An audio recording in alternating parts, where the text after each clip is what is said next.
Hello, everyone. Welcome. You are listening and watching Rashkin Report Perspectives, where I speak English for a change.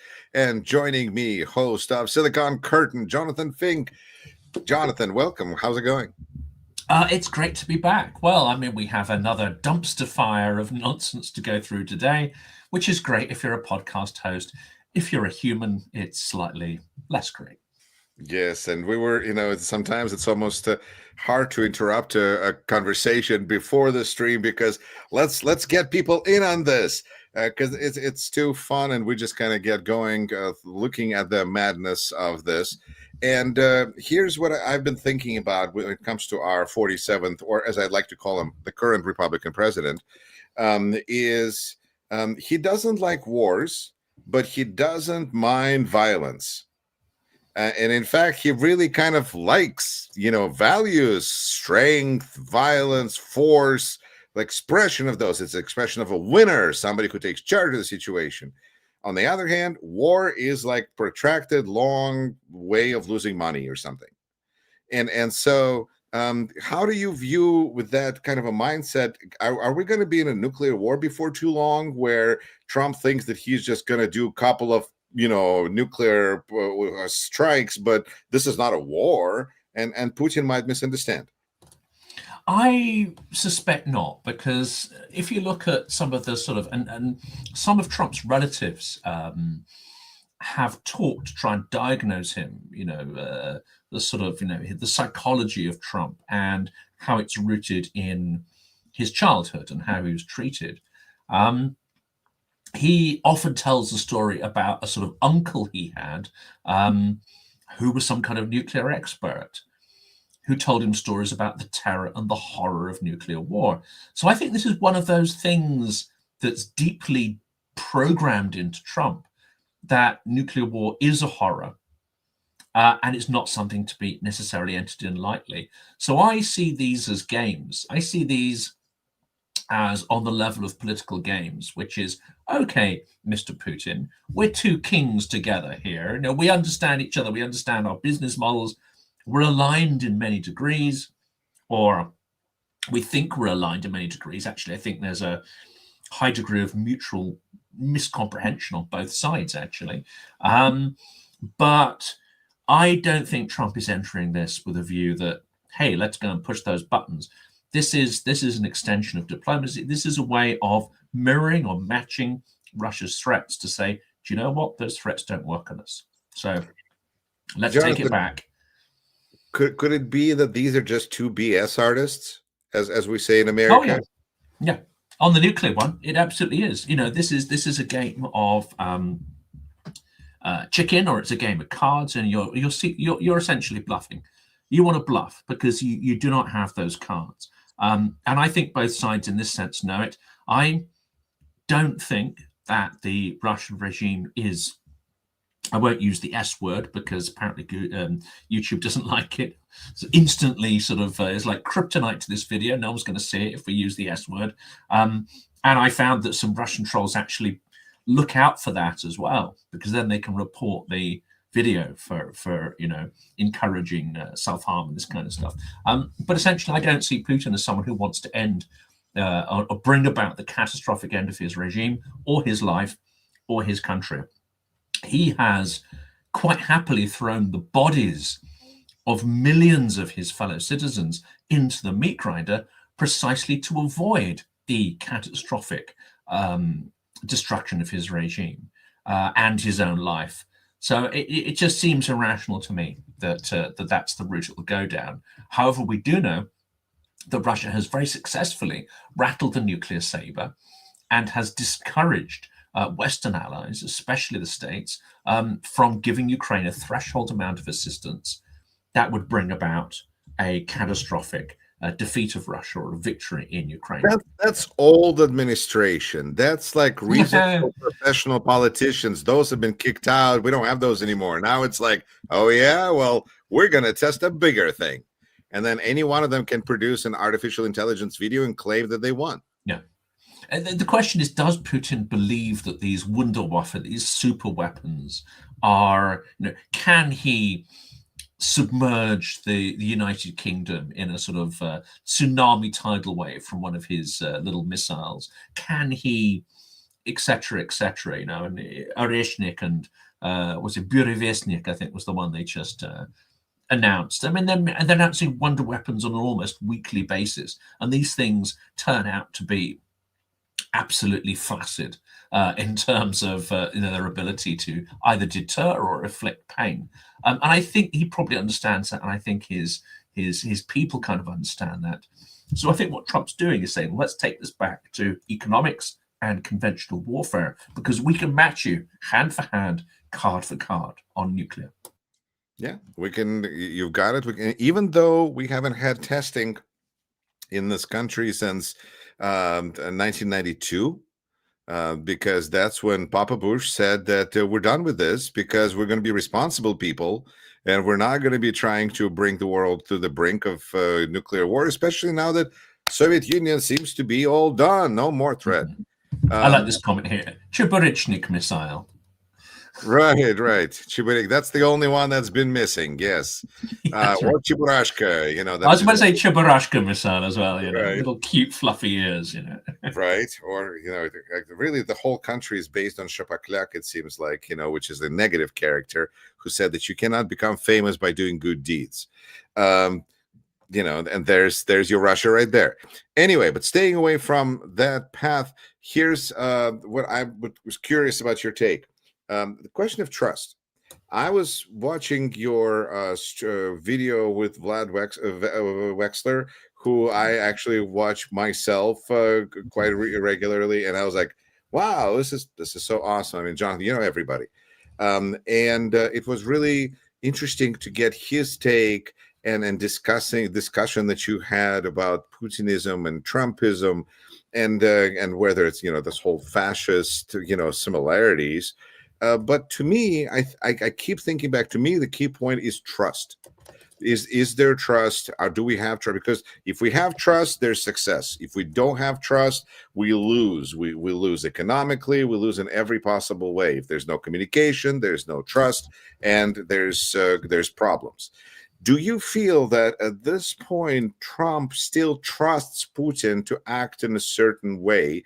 Or do you think that because of how Putin, from Trump's point of view, is acting irrationally about this Ukraine venture that he can't get out of, even though it's clearly not working out well, do you feel that there's a fissure, a crack, and a break in trust that those two have? I think there is. They've got diametrically opposed aims here, and they don't comprehend each other. I think Putin genuinely thinks that the US has seen Ukraine as a big geopolitical imperial project, a way of trying to harm Russia, where really, up until the war started, I don't think anyone really gave it a huge amount of thought, and certainly wasn't prepared to go to World War III over it. So on the one hand, you've got the classic sort of Kremlin paranoia, projecting its own aggression and psychopathy onto its adversaries, while also being really upset that, like a toddler, that it's not getting attention from what it sees as its peer adversary.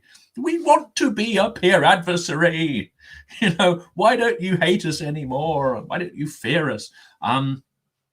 And then you've got Trump who's looking at the wealth of Russia, the potential wealth that's trapped in the ground, thinking, let's make some money.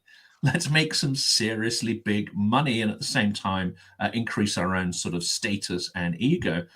He fundamentally doesn't understand that these things no longer motivate Putin.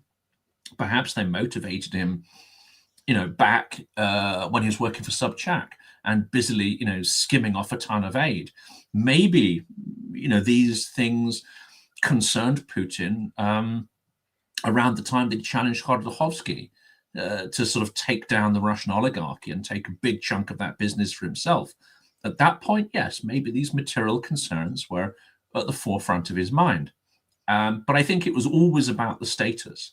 It was always about, yes, material comfort, etc. But it's always about the status of where you are in the pecking order and what you need, what sort of bling you need to be in that. I don't think Trump has that same kind of motivation there. It's more about him, more about, counting the zeros. It's almost like the avaricious dragon in the Hobbit, sitting on a hoard of treasure that he'll never be able to consume. And they're assuming that they think alike, whereas actually they really, they have different objectives, entirely different objectives. The other challenge we got here, and this is one I just talked about with an interesting sort of American British commentator, Philip Hittner.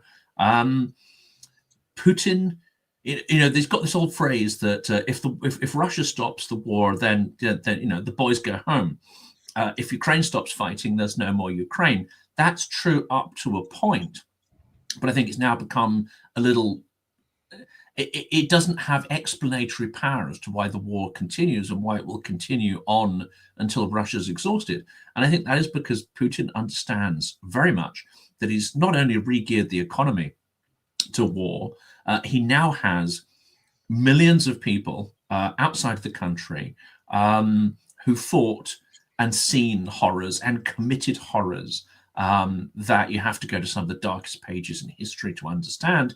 He knows exactly what helped to bring the Soviet Union down, and that was the return of Afghan troops and the sort of horror and crime that unleashed, as well as the discontent and cynicism around the system.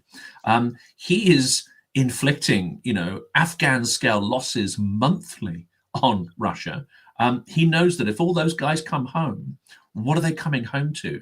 A shattered and wrecked economy, no purpose, no imperial purpose, because you'll have lost, and you have a lot of people who've learned to kill, who've learned to use weapons. Probably a lot of them will bring those weapons back with them, and have been programmed. Many of them actually already were, but to extreme criminality and perhaps even a certain amount of disrespect for the state that sent them to the fight and didn't give them the equipment to do that. I think they'll have a degree of loathing for the military hierarchy and even for Putin himself. He knows these people can't come home because that will be a level of chaos his regime may well not survive. I will retort to these points, which I think are. I will agree with the pecking order, but I think that there's an interesting dynamic that I feel is emerging, where all Trump is asking Putin to do is to stop the carnage, and then he will get everything he wants. He will get all the goodies that are coming his way that Biden would never give him, but Trump certainly would. And all Putin has to do is show weakness. And I think that showing weakness would lower his status effectively, because now he is doing what somebody else wants him to do, whoever that is, Trump. And I feel that this pecking order dynamics prevents Putin from following through and walking through this door that Trump is so willingly ready to open for him. It's just a dynamic that doesn't fit. On the other hand, about the veterans coming home, veterans, I don't know, the orcs coming back to Mordor, is from my conversations with Aydar Mujdabayev and some of the other guests, it seems unlikely that the veterans will play a crucial role in taking down the regime. I mean, Soviet Union did not collapse. The veterans did not play a role in the collapse of Soviet Union.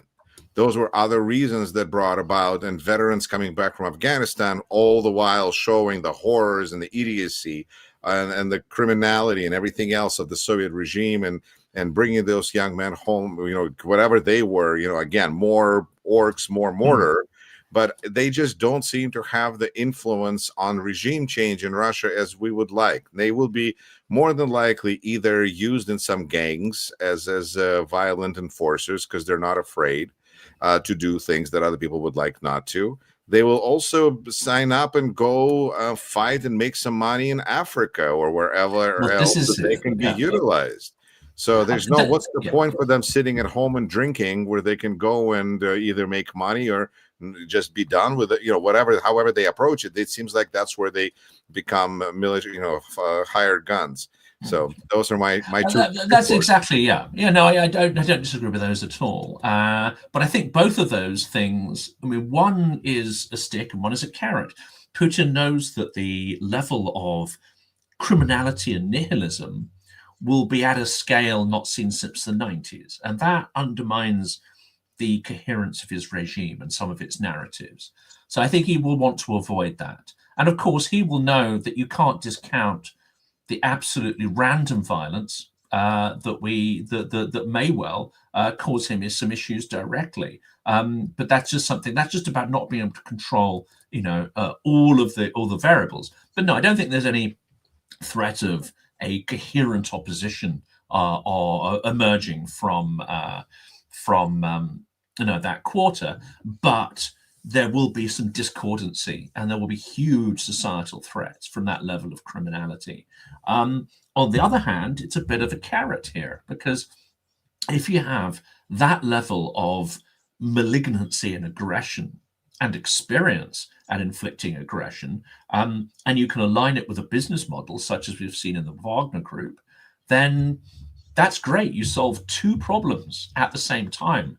One is you can make money for the state or your cabal. You can find niches for people who might challenge you, and you can give them ventures. You can give them things to go and do, ways to make money in the way that Prigozhin did. So that actually solves three problems at the same time.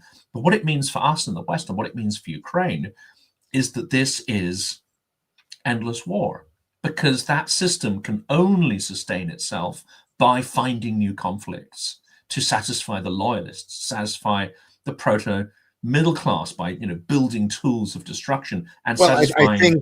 I think we see that Russia is a war machine, Yes. but I think that if it is not channels its aggression into Ukraine, it will certainly not channel its energy towards making things better for the people of Russia. No. So it will just channel that aggression somewhere else. Central Asia, African continent, Middle East, all these places will likely feel the destabilization from this. On the other hand, outsourced aggression or quasi-outsourced aggression. So much terrorism seems to have vanished in the world after Soviet Union disappeared. So a weakened Russia does have good advantages for peace worldwide, which is the goal of President Trump.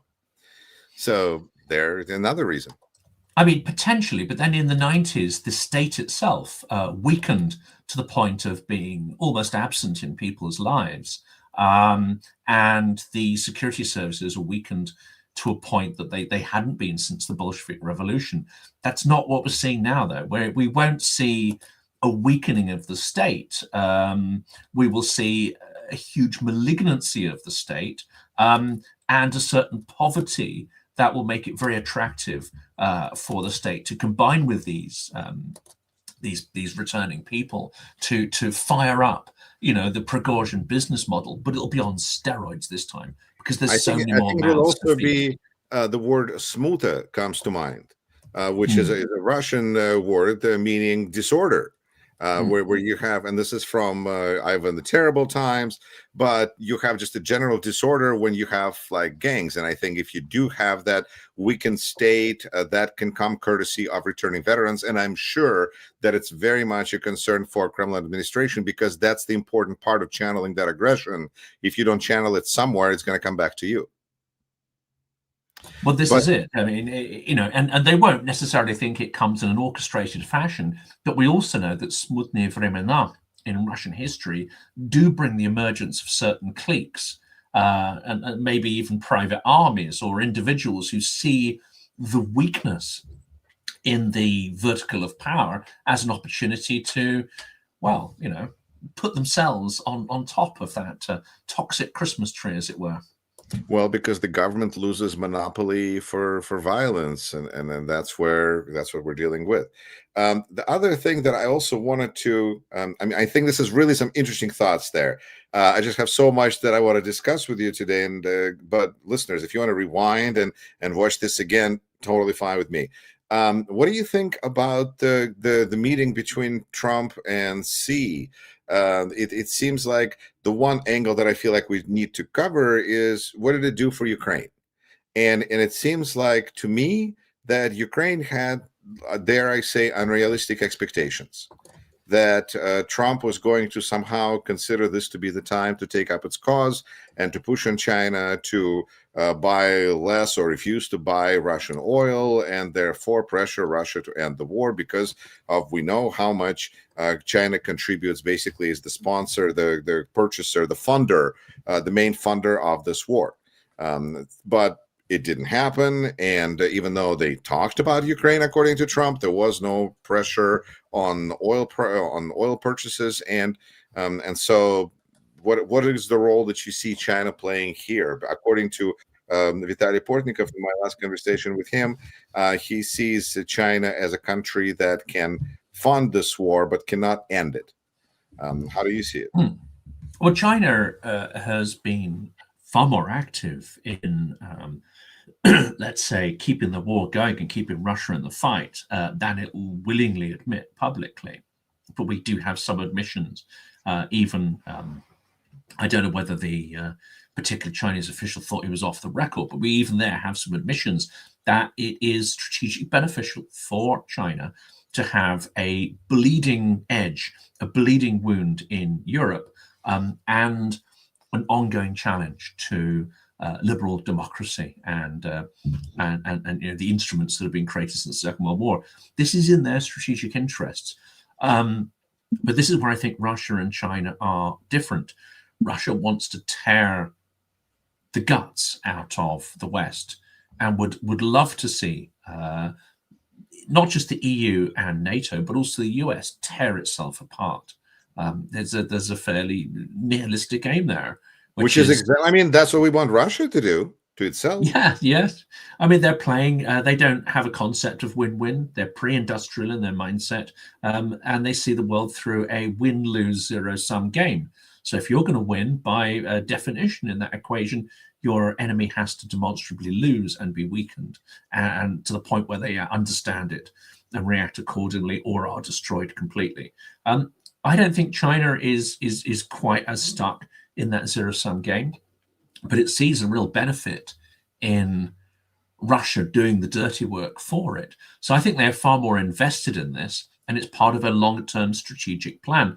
So the question then comes is, when does Russian aggression disbenefit their strategy, and when is it of benefit? I would argue that it is a disbenefit to China if the West disengages with buying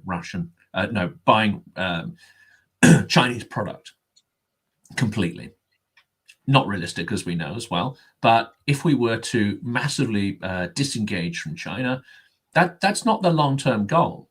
It's to reset, I think, the sort of global relations on their terms. So this is really softening us up. It's making us weaker, more vulnerable, less inclined to defend our interests. It is, I think, for China, a rather heavy-handed form of negotiating tactic. One could say that maybe in Trump they found someone who's prepared to push back, but if that's not done in a consistent and strategic fashion, it's not going to be very useful. So at this point, I mean, China will withdraw support from Russia only if it serves their strategic interest to do so, or if the costs rise for them to a point where it's strategically disadvantageous. We've never shown any inclination to really impose costs on China. We've never shown any inclination that we don't want to stop doing business with them.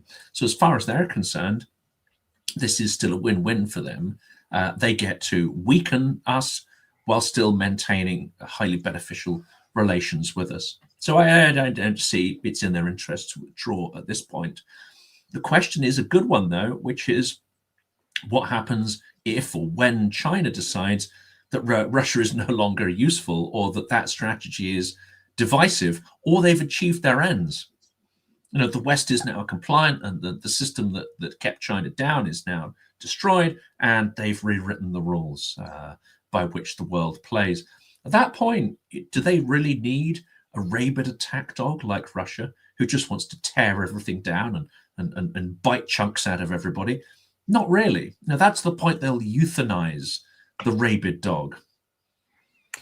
I think that China just it's not it's a combination of things because I agree with you again that China it doesn't fit their strategic interests from what we know.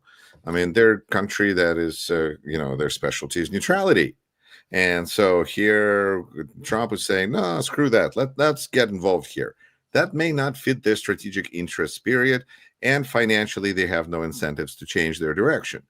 But I look at it again from my side of the beautiful ocean, and I see that the United States and this administration came to the negotiation table in a very weakened position because we have no leverage. How can we pressure China to do something when we have this dependency from China on rare earth minerals, where it turns out we can't close our iPhone headphone case without those metals from China? And it's also our jets, and it's also our rockets. And apparently, in order to defend ourselves from China, we need stuff from China. How did that happen? Who was planning that adventure?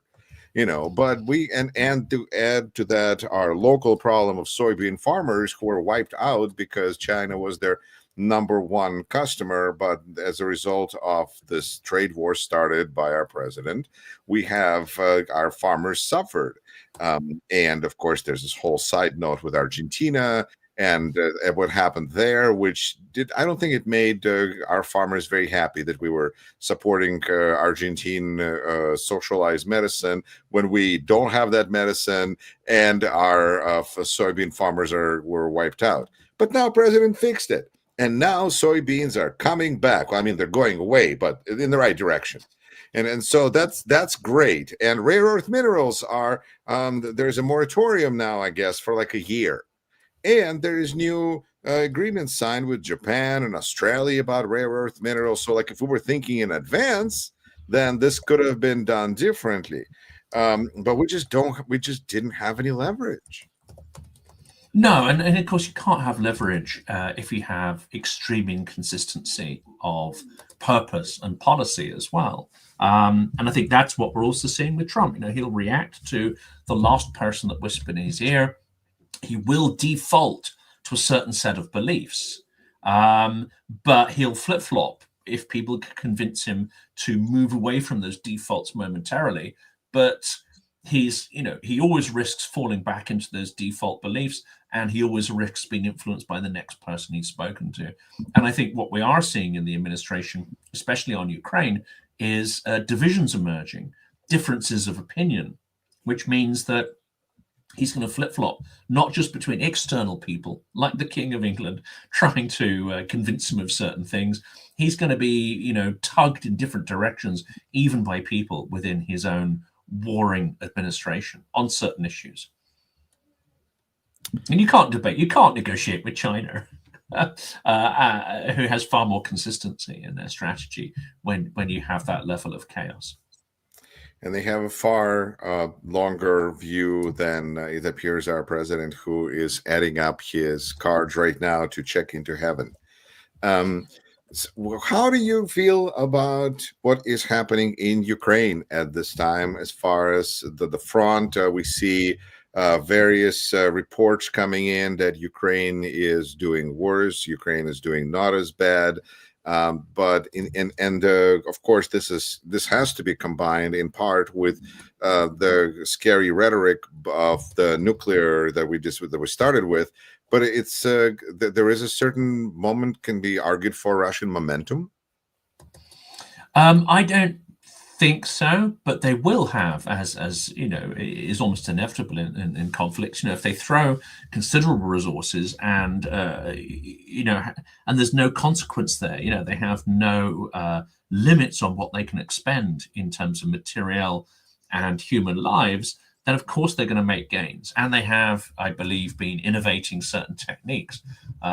Someone described one of those earlier to me, and it's horrific. You chuck in a few glide bombs or thermobarics, you destroy or level whole territories. You essentially put them beyond any economic or civilized usage, and then you send people in on motorbikes because you don't really care for the Geneva Convention. You go in and all the wounded and people who are concussed and wounded and you just go and sort of shoot them. And yeah, you can take that territory through extreme brutality, but it is still incremental, and it comes at enormous costs, as Jason Smart's been pointing out.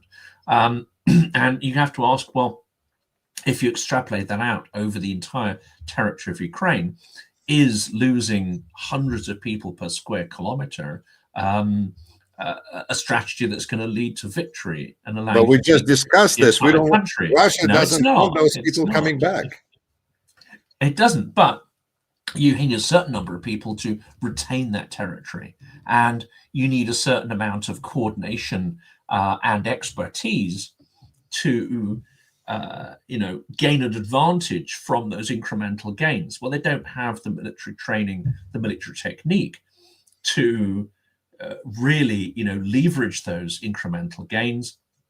So, and there'll come a point where they don't have enough people to hold those gains either. So again, I think a lot of what we're seeing is being done for political purposes, which ultimately doesn't really make much strategic military sense.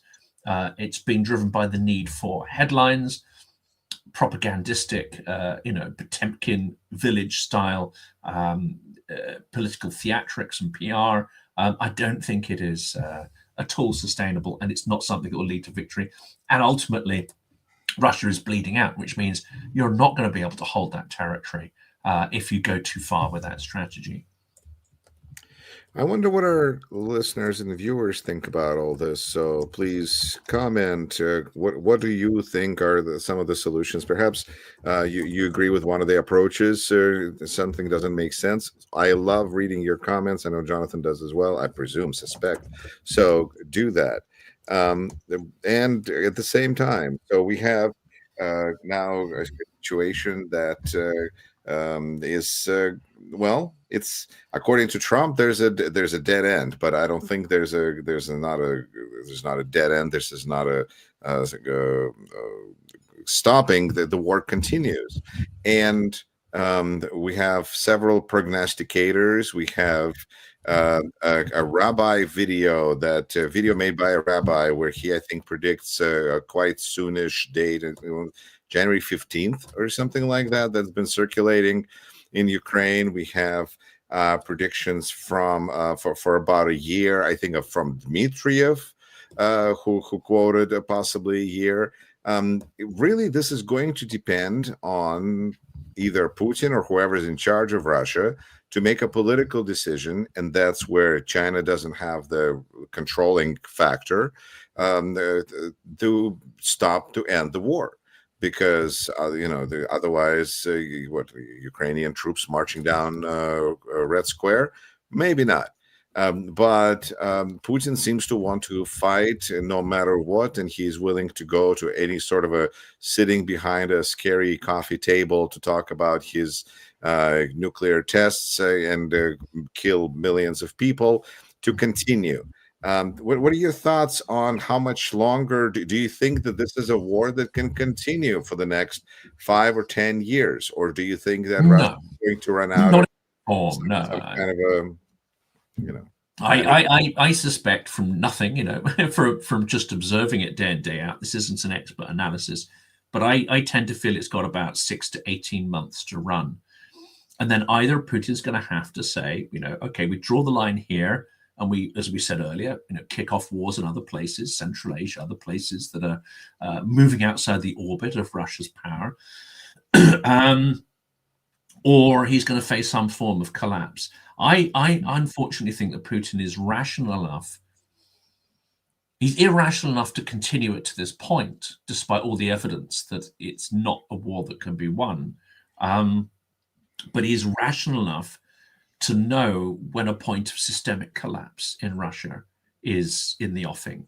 And he has enough people within the regime to sort of tell him, not everyday truths, not the little difficult ones that are going to hamper their career, but when it comes to massive systemic and existential collapse, I think there are enough people in the system that will say, okay, Vlad, right, we've got to do something else here, because this is, and I think he's rational enough at that point to say, okay, we pivot, we do something else. We saw that with the retreat from Kiev.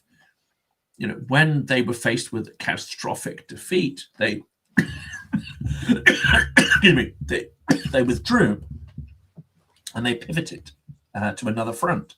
Unfortunately, I think he's got enough rationality.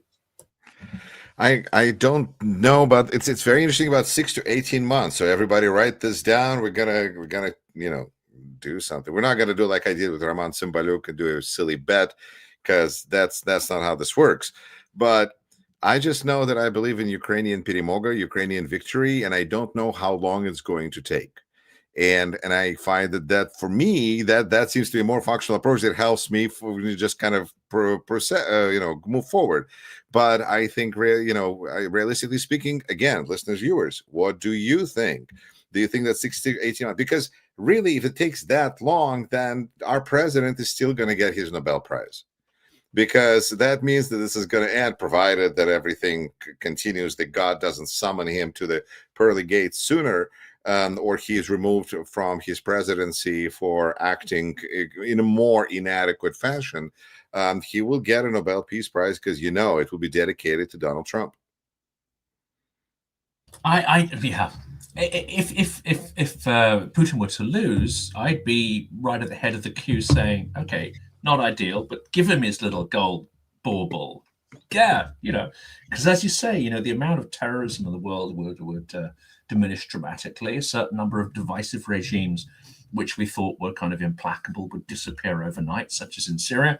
And all sorts of stuff. Then China would have to be like, okay, well, we've lost our sort of slightly crazy buddy here, our rabid dog, right? Maybe this is time to look at things slightly differently. Who knows?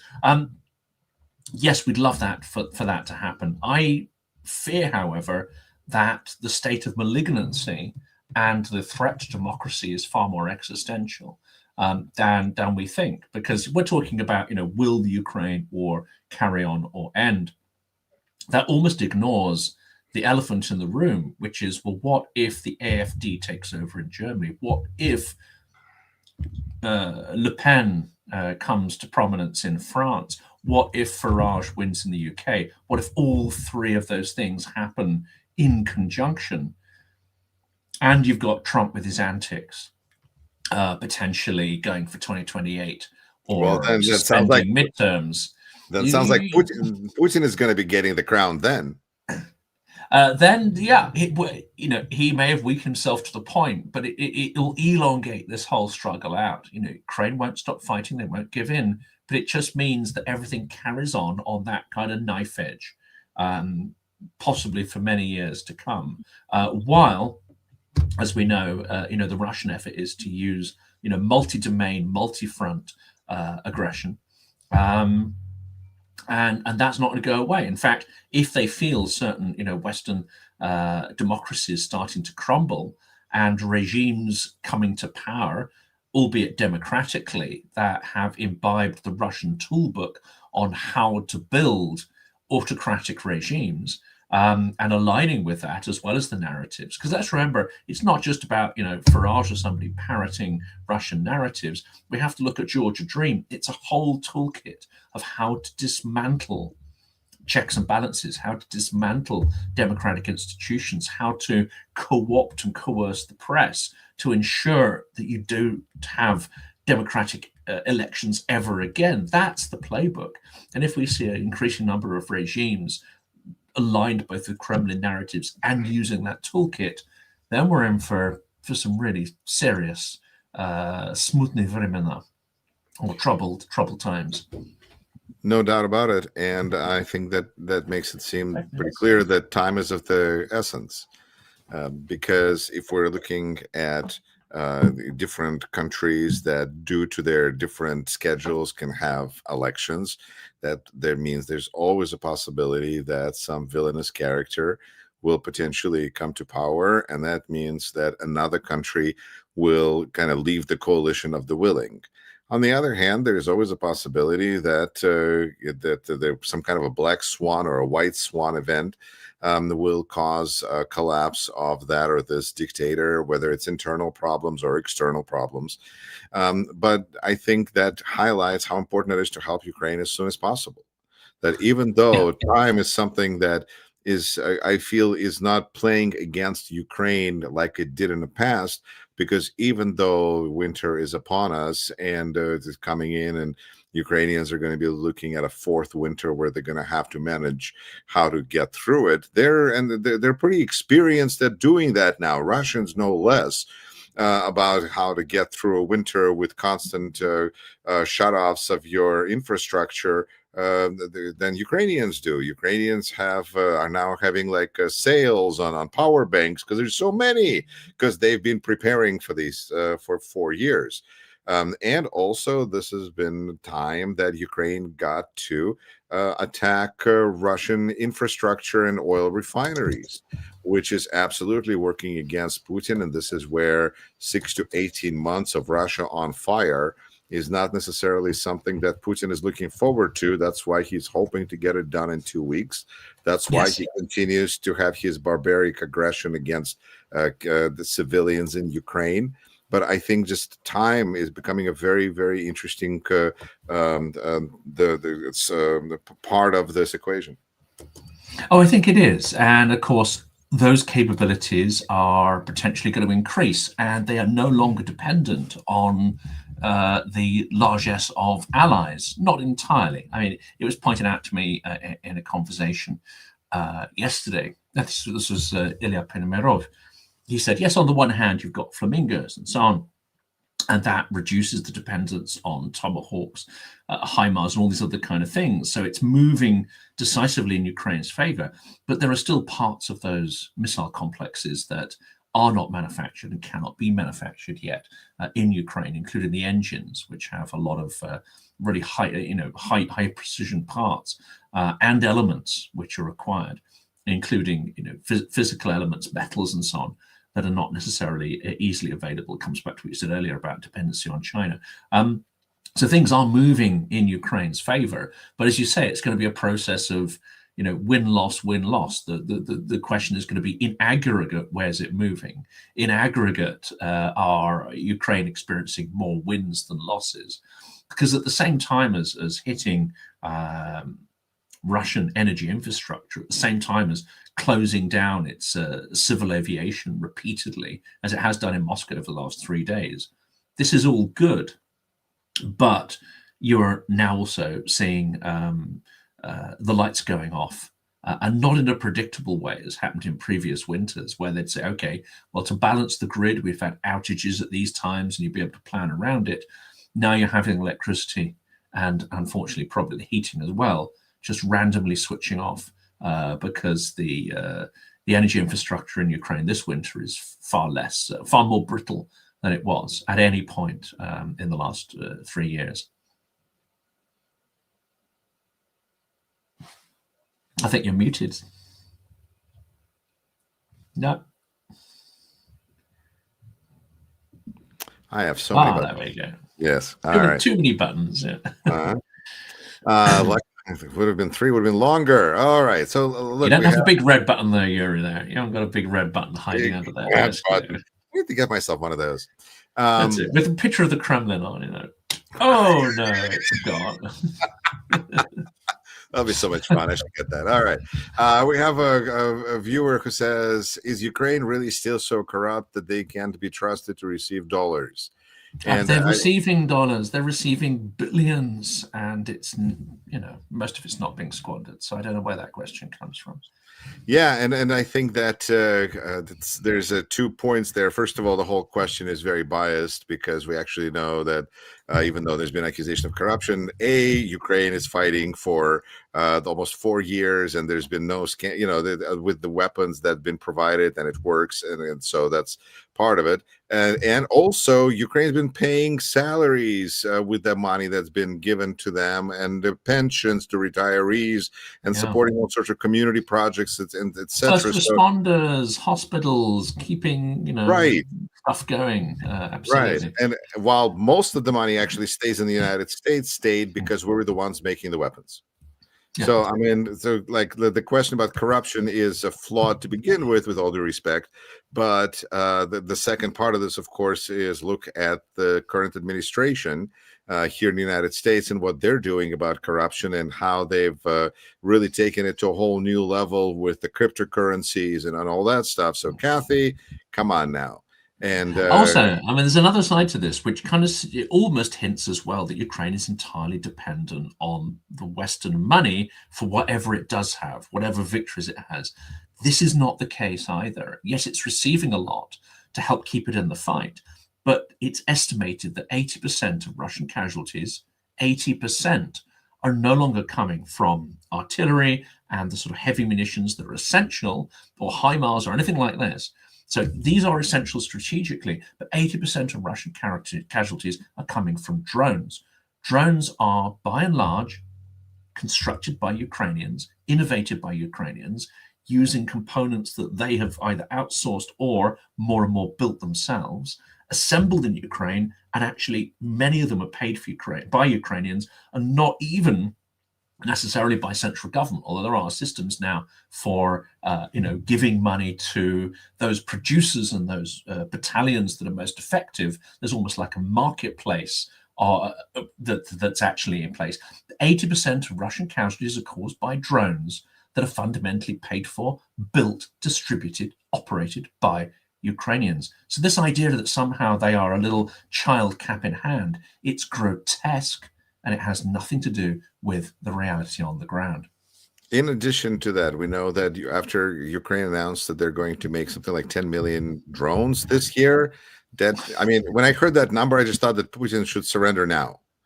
Because if you're going to have your opponent that's making 10 million drones, you got problems.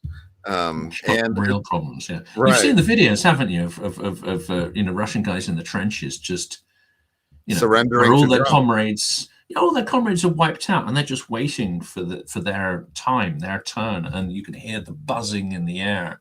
It's horrific, but necessary. And at the same time, Europe is counting on Ukrainian drones and Ukrainian army to defend itself more realistically against Russia than United States protecting. So I think that Ukraine is looking pretty strong and crucial and accomplished and self-reliant.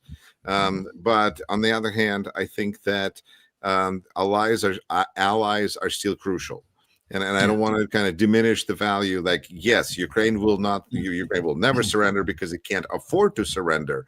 But the situation would be exponentially more difficult. The same as if we would have had, if Kamala Harris was president now, we know that the Ukraine situation would be substantially better. Because there would be some attempts to continue the existing policies of sending aid and so on. It would have been very, very different. But so Greg makes an interesting point here. If you bring Greg's point up here, I think he's onto something here. But there's again more nuances behind it, which I think are fascinating. So Greg says that China makes money from both sides of the war. Drone components, power banks, etc. Absolutely the case. Even Elon Musk, who's happy to spew Kremlin propaganda and has actually, almost hardwired the algorithms in X to be a sewer of Russian propaganda. It's got worse in the last 2 weeks, by the way, dramatically worse. He's still quite happy to sell and make money by Ukrainians using Starlink and this kind of stuff. So this game of people making money is all over. But there's some interesting nuances. I've heard stories about Chinese components. I mean, firstly, Ukraine's trying to wean itself off them, but there are certain components that are far more difficult than others, including the electrical engines and so on, but not impossible. But I've heard interesting stories that, you'll get a batch of stuff from China and it would have been spiked. The parts would have been purposefully spiked. And you think, okay, well, that maybe is some state actor who has decided to make money, but also disadvantage Ukraine. You have other components which are ordered and then never supplied. So they start to have a moratorium on certain components. And almost certainly they don't have that moratorium on Russia. So you think, okay, well, China is not just making money, it's making money to advantage one side over the other. But plenty of parts are still getting through from China. And indeed, I've heard stories of batches of components that are absolutely essential for Ukraine being delivered from China, but are on a state moratorium list. and some of those batches contain little messages, little positive, encouraging messages. So you may even have individual manufacturers who either don't give a shit about what the government's saying, or who actually feel their government's back in the wrong side and have sent little, keep it going, guys, against the policy of their own state. And this isn't the kind of monolithic stuff you hear about China. So there are some really odd and interesting little anecdotes and stories beneath the surface of that. Kathy just won't quit. Yuri, Kamala may also continue policy of no long range into Russia. Yuri, I'm on Ukrainian side now. You know what? I would have taken Kamala She's not Harris. wrong. She's not wrong necessarily. She's not necessarily wrong, but I think we also see a lot of damage being done by drones. Yes, I say 80% of the casualties. Yeah, right. And that's increased greatly since Biden. That's increased greatly even since the election. But I have spoken to people who were very close to on the inside of the Kamala Harris camp, and I asked them, what we're likely to see, and they were quite plain. They said, well, she's not going to go that far beyond what Biden was doing. Maybe a little bit more bullish, but you're not going to see a complete sea change. These are people who would have been defining the national security architecture and policies of a Kamala Harris administration. So yeah, a bit more bullish, maybe a little bit less coerced by the Russian nuclear threat. She would have perhaps seen it more for the sort of poker game that it is. But he said they would have been likely to prioritize the Asia Pacific. They would not have gone too far beyond what we saw with Sullivan and Biden. So I think that's, it still would have been better than nothing. Let's face it. Yes, but I wish we would have had nothing. Instead, we have Donald Trump. Well, Jonathan, I could do this all day. Thank you so much to you. Thanks to our listeners and viewers, everyone who participated in chat, who left comments. You guys are great. Guys, gals, you're awesome. Thank you so much, Jonathan. Until next week, take care. Until next week, hopefully we'll have a special guest. Well, fingers crossed, we'll get somebody on and continue the fun. It won't be quite so boring. We'll have some. Oh no, I find these more interesting. I find these more interesting in some ways, but getting a little perspective for someone on the ground is definitely interesting. But for sure. No, these are good. This is good. Awesome. Take care, everyone. Slava Ukraini. Horam slava.